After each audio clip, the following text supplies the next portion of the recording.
हुआ है कि कोई भी कील जो है आसानी से दीवार में इसलिए चला है तो उसके सतह का क्षेत्रफल क्या होता है? कम होता है। जब सतह का क्षेत्रफल कम होगा तो आसानी से जब सतह का क्षेत्रफल कम करेंगे तो दाब का मान क्या हो जाएगा? बढ़ेगा। दाब का मान बढ़ेगा तो मतलब बल का मान बढ़ गया। अब बल का मान बढ़ा तो ये कील आसानी से अंदर चला जाएगा। इसी में देख लीजिए ना, इसी में यदि ये कैप लगा दिए, कैप लगाने की वजह से अभी सतह का क्षेत्रफल क्या हो गया? बढ़ गया। सतह का क्षेत्रफल क्या हो गया?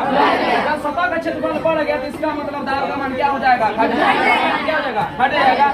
अब जब दाब का मान घटा तो मतलब किसका मान घटा? बल का मान घटा। किसका मान घटा?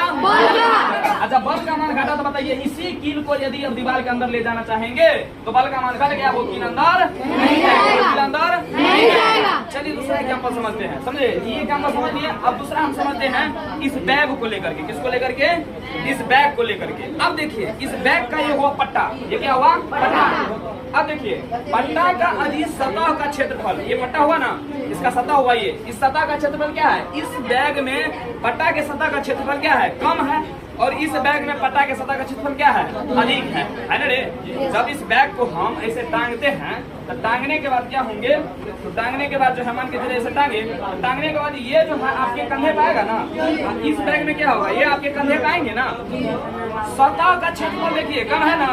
जब सतह का क्षेत्रफल कम है तो बताइए दाब का मान क्या होगा?